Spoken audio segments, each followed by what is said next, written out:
وحاجہ قوم قال تحاجونی فی اللہ وقد ہدان ولا اخاف ما تشرکون به الا ان یشاء ربی شیئا وسع ربی کل شیء علما افلا تتذکرون۔ اور ابراہیم کی قوم ان سے بحث کرنے لگی تو انہوں نے فرمایا کیا تم اللہ کے بارے میں مجھ سے حجت کرتے ہو، حالانکہ اسی نے مجھے راستہ دکھایا ہے، اور میں ان چیزوں سے جن کو تم نے اللہ کا شریک بنایا ہے نہیں ڈرتا۔ ہاں میرا پروردگار جو چاہے وہی ہوگا، اور میرا پروردگار اپنے علم سے ہر چیز کا احاطہ کیے ہوئے ہے، کیا تم نہیں سوچتے؟ وَكَيْفَ أَخَافُ مَا أَشْرَكْتُمْ وَلَا تَخَافُونَ أَنَّكُمْ أَشْرَكْتُمْ بِاللَّهِ مَا لَمْ يُنَزِّلْ بِهِ عَلَيْكُمْ سُلْطَانًا فَأَيُّ الْفَرِيقَيْنِ أَحَقُّ بِالْأَمْنِ إِن كُنتُمْ تَعْلَمُونَ۔ اور میں ان چیزوں سے کیسے ڈروں جن کو تم نے شریک بنایا ہے، جبکہ تم اس بات سے نہیں ڈرتے کہ تم نے اللہ کے ساتھ ایسی چیزوں کو شریک بنایا ہے جن کے بارے میں اس نے کوئی سند نازل نہیں کی۔ تو دونوں فریقوں میں سے کون سا فریق امن کا زیادہ مستحق ہے؟ اگر تم خبر رکھتے ہو تو بتاؤ۔ الذین آمنوا ولم یلبسوا ایمانهم بظلم اولئک لهم الامن وهم مہتدون۔ جو لوگ ایمان لائے اور انہوں نے اپنے ایمان کو ظلم یعنی شرک کے ساتھ آلودہ نہیں کیا تو ایسے ہی لوگوں کے لیے امن ہے اور وہی ہدایت پانے والے ہیں۔ صدق اللہ العظیم وصدق رسولہ کریم وصدق المہدی الموعود العظیم۔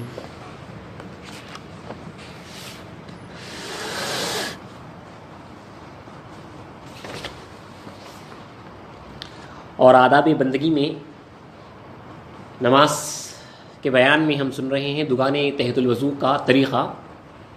دگان تحت الوضو کے ایگزامپل سے جو ہے پوری نماز جو ہے آپ کے سامنے پیش کی جا رہی ہے۔ کل کی نشست میں ہم نے حضرت بندگی میں سید زین العابدین رحمۃ اللہ علیہ جو حضرت شیخ قاسم رحمۃ اللہ علیہ کے پوترے ہوتے ہیں ان کی کتاب سے حرز المسلین سے جو ہے آپ کے سامنے سیدھا جو ہے طریقہ پڑھ دیا گیا۔ اس سے پہلے کی نشست میں جو ہے آپ کو پورا تفصیل بتائی گئی، پھر آپ کے سامنے جو ہے جو تھیوریٹیکل بھی ہے وہ بھی جو ہے آپ کے سامنے جو ہے پڑھ کے سنا دیا گیا۔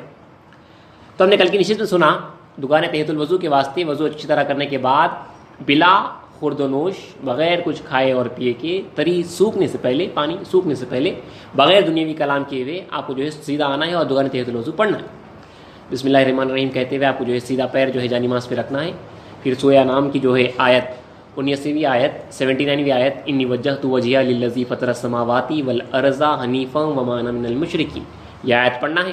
اس کے بعد جو ہے دگان تحت الوضو کی نیت مطابق المہدی الموت سے نوایت نصلی اللہ تعالیٰ رکعتین صلوات التحت الوضو شکر للہ تعالیٰ مطابق المہدی الموت متوجن الی جہت الکعبۃ الشریفہ۔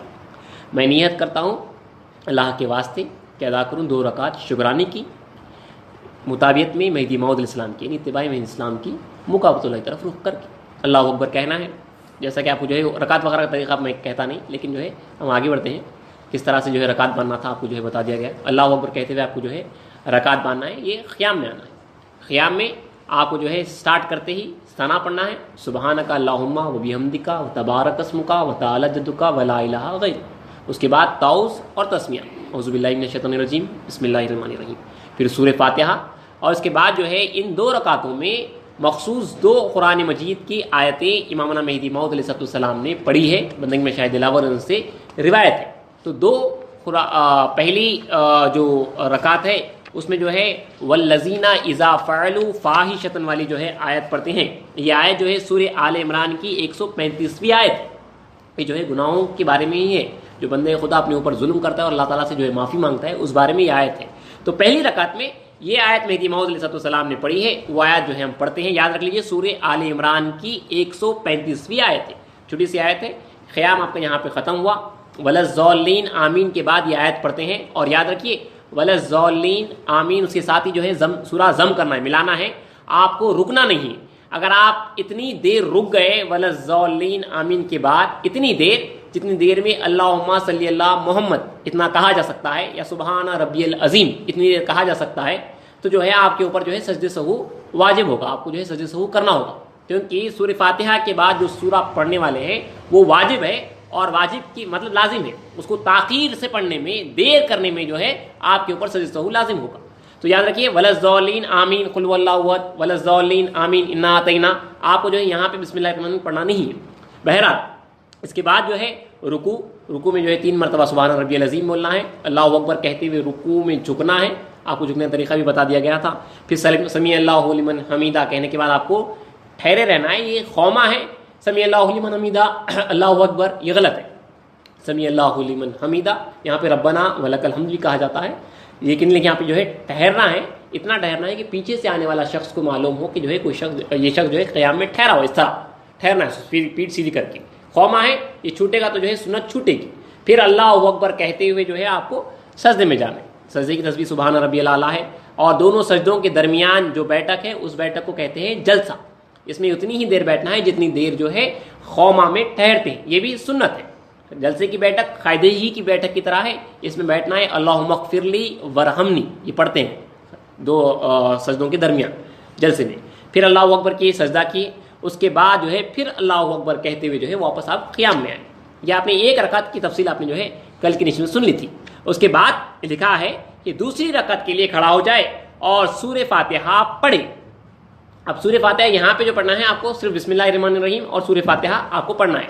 ہر رکعت میں ہمارے پاس کا طریقہ ہے کہ ہر رکعت میں بسم اللہ الرحمن الرحیم کے ساتھ سورہ فاتحہ پڑھتے ہیں، بعض جگہ جو ہے بغیر بسم اللہ الرحمن کی وجہ سے سورہ فاتحہ پڑھتے ہیں۔ تو یہاں پہ آپ کو تعوذ جو ہے جو اعوذ باللہ من الشیطان الرجیم سے پہلی مرتبہ پڑھ لیے، آپ کو دوبارہ پڑھنا نہیں ہے، لیکن ہر رکعت میں جب آپ جو ہے نماز ہر رکعت میں جب جاتے ہیں سورہ فاتحہ پڑھنے کے واسطے، وہاں پہ جو ہے تسمیہ پڑھنا جو ہے سنت ہے۔ تو بہرحال سورہ تسمیہ پڑھیں اور جو ہے سورہ فاتحہ پڑھیں۔ اس کے بعد جو ہے سورہ نساء کی آیت ہے وَمَن يَعْمَلْ سُوءًا أَوْ يَظْلِمْ نَفْسَهُ ثُمَّ يَسْتَغْفِرِ اللَّهَ يَجِدِ اللَّهَ غَفُورًا رَحِيمًا، یہ میں اسلام نے جو ہے اس دوسری رکعت میں پڑھی ہے، سورہ نساء کی 110ویں آیت ہے۔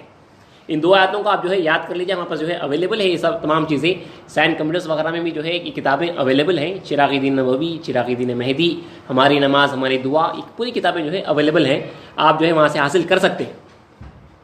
آگے تو یہ 2 سورہ جو ہے میں اسلام نے جو ہے تعین کے ساتھ پڑھی ہے، اگر آپ کو یہ یاد نہیں ہے تو آپ جو ہے کوئی بھی سورہ جو ہے ضم کر سکتے ہیں۔ یہ ہوا، اس کے بعد طریق مذکور کے موافق، یعنی جیسا کہ کہا گیا دوسری رکعت کے رکوع اور سجود سے فارغ ہو کر 2 زانوں اب قاعدے میں بیٹھنا ہے آپ کو، جب 2 رکعت ہو گئے آپ کے، 2 زانوں بائیں پاؤں کے پنجے پر بیٹھے، یعنی سیدھے پاؤں کا پنجہ سیدھا کھڑا رکھیں اور بائیں پاؤں کا پنجہ بچھا دیں، دونوں ہاتھ دونوں ران پر رکھیں، اس طرح کہ انگلیاں قبلے کے مقابل ہوں، اور یاد رکھیے آپ کے جو ہے ہاتھوں کو بس ہو جاتا ہے کہ جو ہے گھٹنوں کے آگے لے جاتے ہیں، سخت سزا سنائی گئی ہے اس کے اوپر، انگلیاں کاٹنے وغیرہ کی جو ہے ایسی سزا سنائی گئی ہے جو بندے خدا اس طرح لے جاتا ہے۔ تو ادب میں آپ کی جو ہے ہاتھیں جو ہے دیکھیے انگلیاں جو ہے قبلے کو رخ جا رہی ہیں، تو سیدھا سیدھا جو ہے گھٹنوں تک جو ہے آپ کی انگلیاں آنی چاہیے، گھٹنوں کو پار کرنا نہیں ہے، اور آپ کی زانوں کے کنارے برابر رہیں، اور قاعدے کی حالت میں نظر گود میں یا سینے پر رہے، اور تشہد پڑھے، تشہد یعنی التحیات للہ والصلوات والطیبات، السلام علیکہ ایھا النبی ورحمۃ اللہ وبرکاتہ، السلام علینا وعلی عباد اللہ الصالحین، اشہد ان لا الہ الا اللہ واشہد ان محمدا عبدہ ورسولہ۔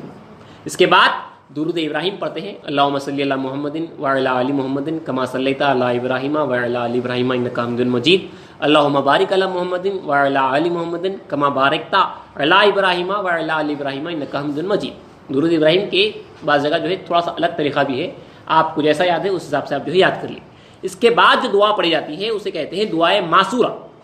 اس میں جو ہے مختلف جگہ پہ جو ہے مختلف دعائیں ہیں۔ ایک کامن دعا جو احادیث رسول صلی اللہ علیہ وسلم میں بھی جو ہے ملتی ہے کہ ابوبکر صدیق سے روایت ہے کہ انہوں نے نبی کریم صلی اللہ علیہ وسلم سے عرض کی کہ مجھ کو کوئی دعا تعلیم فرمائے کہ اس کو میں اپنی نماز میں مانگوں، ایسی کوئی دعا دیجیے یا رسول اللہ جو مجھے جو ہے میں اپنی نماز میں اللہ سے مانگوں۔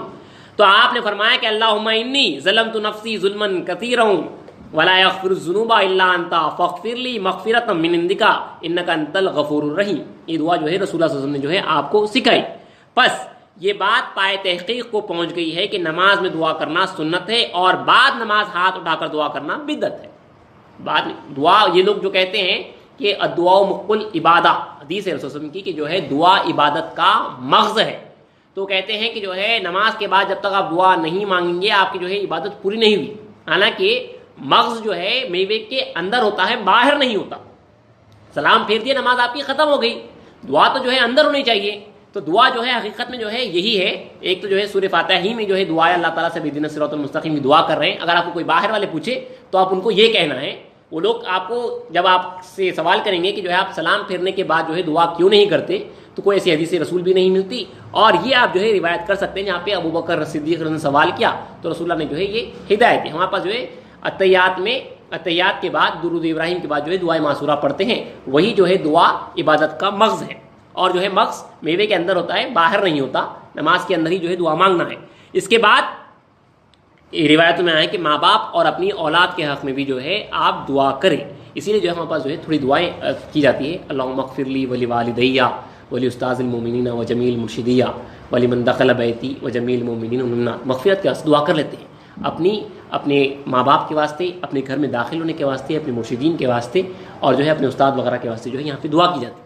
اور ایک کامن دعا یہ یاد رکھ لیجئے، اتنا آپ پڑھ لے سکتے ہیں. اگر آپ کو دوسرا یاد نہیں ہے تو سب کو اکثر یاد ہوتا ہے، ربنا آتینا فی الدنیا حسنۃ وفی الآخرۃ حسنۃ وقنا عذاب النار. یہ پڑھنا بھی جو ہے مسنون طریقہ رہا ہے. تو بہرحال دعاؤں کے جو ہے تھوڑے بہت الگ الگ دعائیں آئی ہیں، لیکن آپ کم سے کم اگر آپ اتنا ہی پڑھ لیے تو بہتر رہے گا. ربنا آتینا فی الدنیا حسنۃ وفی الآخرۃ حسنۃ وقنا عذاب النار.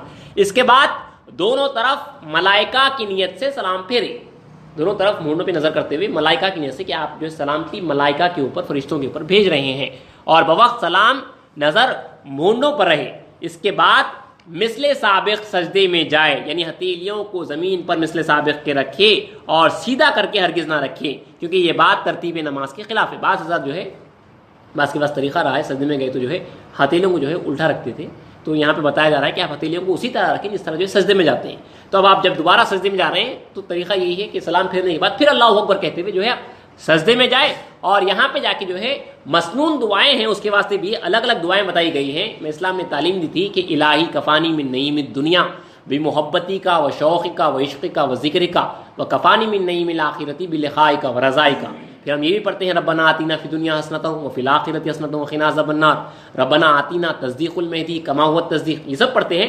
اگر آپ کو یہ اتنا یاد نہیں ہے تو آپ جو ہے سب سے پہلے ایمان وغیرہ کی دعا کرتے ہوئے اپنی زبان میں بھی جو ہے آپ دعا کر سکتے ہیں. عموماً اس سجدے میں جو ہے لرز طرز کے آپ کو جو ہے مغفرت کی دعا کرنا ہے، کیونکہ یہ جو دو آیتیں پڑھی ہے یہ بڑی خاص آیتیں ہیں. یہ مغفرت ہی کے واسطے، جیسا کہ آپ نے کل کی نشست میں سنا تھا کہ حضرت ابن عباس رضی اللہ عنہ فرماتے ہیں کہ قرآن میں ایسی دو آیتیں ہیں جس کو پڑھنے کے بعد بندہ خدا اللہ تعالیٰ سے استغفار کرتا ہے تو اللہ تعالیٰ اس کو جو ہے پورے گناہوں سے پاک کر دیتا ہے. صدقہ مہدی موعود علیہ السلام کا بڑی خاص دو آیتیں امام الاسلام نے جو ہے ہمیں دی ہے. اس میں جو ہے اب آپ یہ آیتیں جو آپ کے سامنے جو ہائی لائٹ کی گئی ابھی، اگر آپ اس کا ترجمہ پڑھیں گے تو آپ کو اس میں معلوم ہوگا کہ اللہ تعالیٰ کہہ رہا ہے، پوچھ رہا ہے جس نے اپنے اوپر جو ظلم کیا ہے اور اللہ تعالیٰ کی طرف جو ہے رجوع کرتا ہے تو کون ہے معاف کرنے والا سوائے اللہ تعالیٰ کے جو غفور رحیم ہے. تو ہم جو ہے وہ آیتیں پڑھ کے جو ہے اب سجدے میں جا کے جو ہے لرز طرز کے اللہ تعالیٰ سے جو ہے معافی چاہتے ہیں. آپ اللہ تعالیٰ سے جو ہے لرز طرز کے معافی چاہیں، ایمان کے اللہ کی جو ہے دیدار کی جو ہے دعا کریں. تو اس طرح جو ہے بندہ خدا 2 رکعت تحیۃ الوضو پڑھنے سے جو ہے آپ گناہوں سے پاک ہوتے ہیں. اس کے بعد جو ہے فرض نماز کے واسطے ٹھہرتے ہیں. یہ طریقہ ہے تحیۃ الوضو کا، دعائیں وغیرہ مانگنے کا. ہمارے پاس جو ہے دعا صرف دعائیں تحیۃ الوضو ہی کے جو ہے سجدے میں مانگی جاتی ہے. ہمارے پاس کوئی ہاتھ اٹھا کے وغیرہ جو دعا جو ہے نہیں مانگی جاتی. یہ بدعت ہے. سنت جو طریقہ رہا ہے مہدی موعود علیہ السلام کے ذریعے صحیح رسول اکرم صلی اللہ علیہ وسلم کا جو ہمیں طریقہ ملا ہے وہ یہی ہے. دعائیں تحیۃ الوضو جو سنت موقدہ تھی وہ مفقود ہو چکی تھی، گم ہو چکی تھی. امامنا مہدی موعود علیہ السلام نے اسے جو ہے دوبارہ زندہ کیا، احیا کیا. اسی لیے جو ہے مطابق المہدی الموعود کی نیت سے یہ 2 رکعت تحیۃ الوضو جو ہے ہم ادا کرتے ہیں. اس کے بعد اب ایک کے بعد ایک جو ہے تھوڑا سا آگے بڑھتے ہیں. اس کی جو ترتیب ہے اسی سے آپ جو ہے جو مصنف ہے کتاب کے اب فجر کی نماز سے جو ہے آغاز کیے ہیں. تو اللہ چاہا تو ہم کل کی نشست میں جو ہے فجر کی سنت، پھر فجر کی فرض، تو وہاں پہ جو ہے احکام باجماعت وغیرہ سب آ جائیں گے. اللہ چاہا تو ایک کے بعد جو ہے آگے بڑھتے جائیں گے. پھر اس کے بعد جو ہے مسائل وغیرہ ہوتے ہیں، سجدہ سہو کے مسائل ہوتے ہیں، نماز کے مسائل ہوتے ہیں، کئی چیزیں ہوتی ہیں، مفسدات نماز، کس سے نماز ٹوٹ جاتی ہے، مکروہات وغیرہ. انشاءاللہ جو ہے ایک کے بعد دیگر جو ہے آہستہ آہستہ جو ہے تفصیل بیان کی جائے گی. واخر دعوانا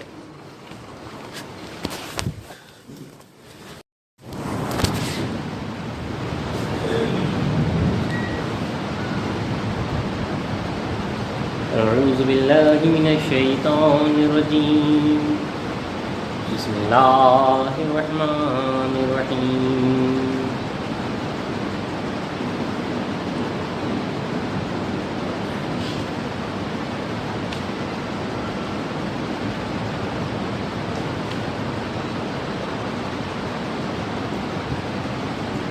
وما لهم ألا يعذبهم الله وهم يصدون عن المسجد الحرام وما كانوا أولياءه إن أولياءه إلا المتقون ولكن أكثرهم لا يعلمون. ان کے لیے کیا وجہ ہے کہ اللہ ان کو عذاب نہ دے جبکہ وہ لوگوں کو مسجد حرام سے روکتے ہیں، حالانکہ وہ اس مسجد کے متولی بھی نہیں تھے اور اس کے متولی بننے کے مستحق تو صرف پرہیزگار ہیں، لیکن ان کے اکثر لوگ نہیں جانتے. وما كان صلاتهم عند البيت الا مكاء وتصديا فذوقوا العذاب بما كنتم تكفرون. اور ان کی نماز خانہ کعبہ کے پاس سیٹیاں اور تالیاں بجانے کے سوائے اور کچھ نہ تھی، بس تم جو کفر کرتے تھے اس کے بدلے میں عذاب کا مزہ چکھو. ان الذين كفروا ينفقون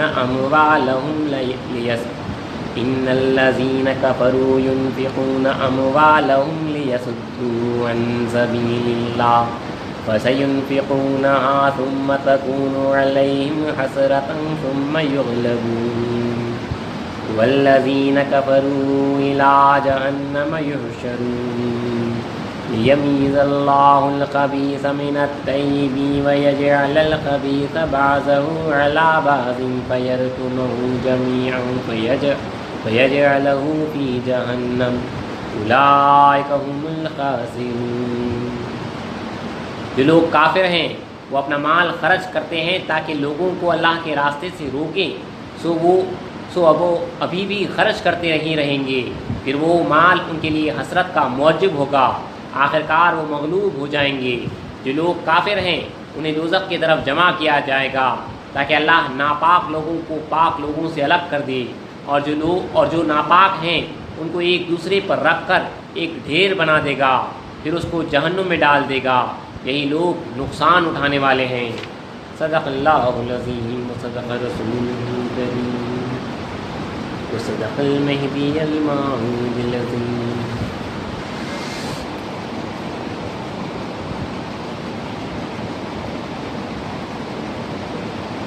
اور آداب بندگی میں ہم سن رہے ہیں حج بیت اللہ کے آداب، اس کے احکامات، چند احادیث رسول صلی اللہ علیہ وسلم پچھلی نشستوں میں اس کی فضیلت کے تعلق سے اور کے چند احکامات کے تعلق سے پیش کی گئی تھی.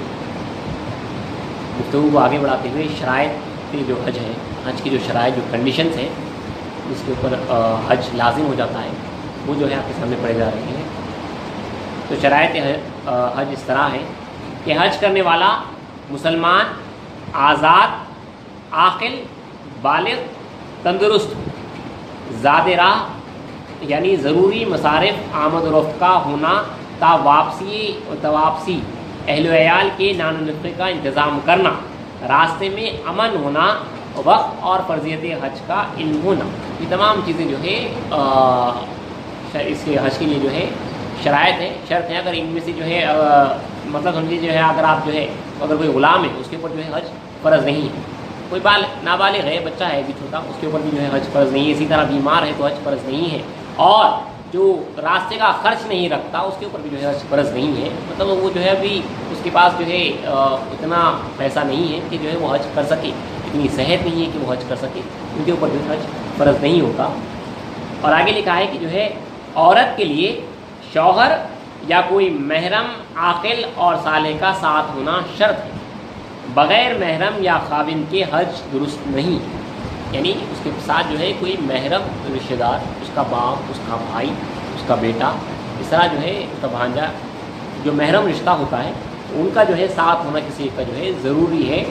آگے لکھا ہے کہ لیکن امام شافعی کے نزدیک عورت کو بے محرم کے بھی ایسی صورت میں جائز ہے جبکہ ایک قافلہ ہو اور اس کے ساتھ معتبر عورتیں ہوں، تو بہت ہی امن کی صورت میں جو ہے یہ بات جائز ہے، ورنہ یہ بات جو ہے ہرگز جائز نہیں ہے. جیسا کہ آج کل کے ماحول میں یہ ہرگز جائز نہیں ہے کہ عورت جو ہے بغیر محرم کی جو ہے حج کے واسطے جا سکے. یہ جو ہے اسلام کے دشمنوں کی جو ہے چال ہے کہ جو ہے عورت کو جو آزاد ذہنیت دینا چاہتے ہیں ان کی یہ کوشش ہے. اور جو ہے یہ لا بھی جو ہے آج ہندوستان میں جو ہے پاس ہو چکا ہے. اب تک گزشتہ سال تک جو ہے یہ لا پاس نہیں ہوا تھا 100 سال پہلے تک کہ جو ہے عورت جو ہے لازم تھا عورت کو جو ہے اس کے محرم رشتہ دار ہی کے ساتھ جو ہے حج کے لیے جائیں. لیکن اب یہ جو ہے قانون توڑ دیا گیا اور عورت جو ہے اب بغیر محرم رشتہ دار کے سے جو ہے وہ حج کے لیے جا سکتی ہے. لیکن ہمارے پاس جو ہے شرائط بتائے گئے ہیں کہ جو ہے محرم رشتہ دار ہی کے ساتھ جو ہے وہ حج کو جائے. اگر عورت نے لکھا ہے اگر عورت نے بدون محرم کے یعنی بغیر کسی محرم رشتہ دار کے حج کیا تو کراہت تحریمہ کے ساتھ جائز ہوگا. کراہت کے ساتھ جو ہے یہ چیز جو ہے جائز ہوگی. تو ایسا چیز کرنے کی ضرورت ہی کیا جہاں پہ جو ہے اللہ تعالیٰ جو ہے کراہت کے ساتھ جو ہے قبول کرا. اور اس سے پہلے آپ کو جو ہے کراہت کی جو ہے تفصیل بتا دی گئی تھی.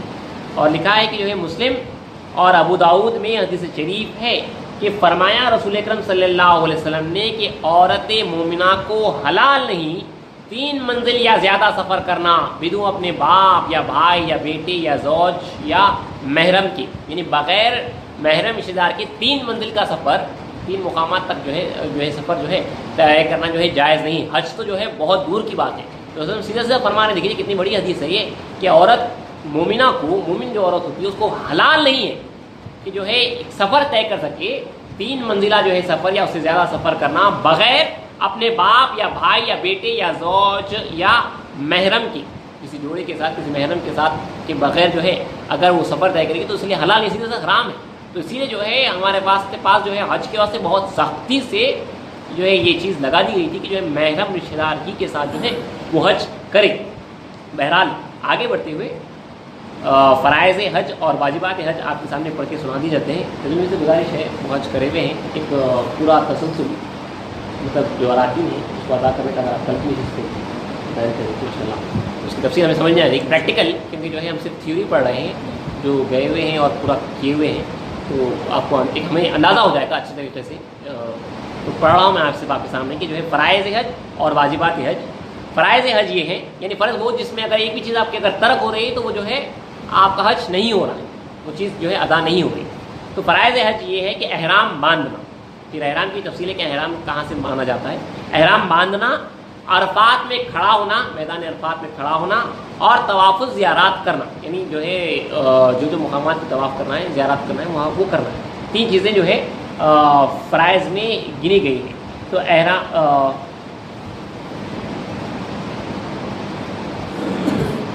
احرام باندھنے کے تعلق سے جو ہے الگ الگ مقامات کے واسطے لکھا ہوا ہے لیکن احرام میں لکھا ہوا ہے احرام کے تعلق سے کہ حضرت ابن عباس رضی اللہ تعالیٰ سے روایت ہے بلکہ آگے لکھا ہے کہ احرام میں سیاہ ہوا کپڑا پہننا جائز نہیں. احرام کے تعلق سے لکھا ہوا ہے لیکن کمر میں ہمیانی باندھنا بوجہ ضرورت جائز ہے. صرف کمر کے حد تک اگر آپ کو کچھ رسی وغیرہ باندھنا ہے تو جائز ہے. احرام جو ہے سیدھا سیدھا جو ہے ایک ہی کپڑا ہوتا ہے جو باندھا جاتا ہے. اس کی تفصیل انشاءاللہ ہم آگے سنیں گے.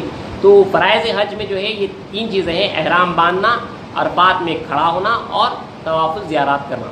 اور واجبات حج یہ ہے مزدلفہ میں رات کو ٹہرنا جمرات کو کنکر مارنا صفا و مروہ کے بیچ میں دوڑنا سر کے بال منڈوانا یا کتروانا طواف الصدر یعنی رخصت ہوتے وقت طواف کرنا جس کو طواف الوداع بھی کہتے ہیں. یہ جو ہے واجبات ہے. اور واجبات کی طرف سے کہا گیا ہے کہ جو ہے واجبات حج کے دریافت کرنے کا قاعدہ کلیہ یہ ہے کہ کون سی چیز واجب ہے معلوم کرنے کا کہ جس فعل کے ترک کرنے سے ذبح کرنا واجب ہو وہ فعل واجب ہے. یعنی جو ہے اگر آپ ان میں سے کسی ایک بھی چیز آپ سے جو ہے ترک ہو گئی مزدلفہ میں رات کو ٹہرنا ہے نہیں ٹہری جمرات کو کنکر مارنا ہے نہیں ماری صفا و مروہ کے بیچ میں دوڑنا ہے یہ واجب ہے. اگر نہیں دوڑے تو جو ہے آپ کو جو ہے ہر ایک کے بدلے میں جو ہے جس چیز چھوٹ جاتی ہے واجب تو جو ہے ایک بکرا ذبح کرنا ہوتا ہے اس کے کفارے کے اس کے. تو یہ واجبات ہے. لیکن جو فرائض ہے اگر اس میں سے کوئی بھی جو ہے ترک ہو جائے تو جو ہے وہ حج ادا نہیں ہوتا. شرع مختار میں ہے کہ نبی کریم صلی اللہ علیہ وسلم کی تربت کی زیارت واجب کے قریب ہے. چنانچہ حدیث شریف میں وارد ہے کہ من زارا قبری وجبت لہو شفاعتی یعنی جس نے زیارت کی میری قبر کی واجب ہوئی اس کے لیے شفاعت میری. اور ایک حدیث میں آیا ہے کہ جس نے حج کیا اور زیارت کی میری قبر کی بعد میری موت کی گویا اس نے زیارت کی میری زندگی میں. رستم کی ذات مبارکہ ہے کہ آپ فرماتے ہیں کہ جس نے میری موت کا مطلب انتقال کے بعد اس دنیا سے پردہ فرمانے کے بعد بھی اگر خبر کیا جائے کہ زیارت کر رہا ہے تو جو ہے زندگی ہی میں جو ہے زیارت کر رہا ہے سیدھی سی وہ آقا ہے ہمارے. اللہ تعالیٰ جو ہے عام اولیاء اللہ کے تعلق سے فرماتا ہے جو اس کی راہ میں مارے جاتے ہیں وہ جو ہے زندہ ہے, ان کو اللہ کی طرف سے جو ہے رزق پہنچایا جا رہا ہے. یہ تو جو ہے محمد رسول اللہ صلی اللہ علیہ وسلم کی جو ہے ذات مبارکہ ہے. اور ایک دو نکات لکھیں کہ پنجمے کے دن سفر کرنا جو ہے سنت ہے, جمعرات کے دن سفر کا آغاز کرنا سنت ہے, اس لیے کہ نبی کریم صلی اللہ علیہ وسلم نے حجۃ الوداع میں اسی دن سفر فرمایا تھا, اور دوشنبہ یا جمعے کے دن سفر کرنا بھی جو ہے مستحب نیکی ثواب. تو انشاءاللہ اللہ چاہا تو جو ہے آگے کی جو تفصیل ہے اس کے اوپر پریکٹیکلی اس کو ذرا اس طرح سے جو اراکین ترتیب سے جو ہوتے ہیں وہ اللہ چاہا تو کل میں جو ہے سنا دی جائیں گے. اس کے بعد پھر ایام تشریق کے تعلق سے ہے قربانی وغیرہ کے بھی تھوڑے مسائل ہیں, وہ بھی اسی تحت آ جاتے ہیں, تو سن لیتے ہیں کہ قربانی کے مسائل وغیرہ اس کے بعد کی چیز میں اللہ تعالیٰ واقع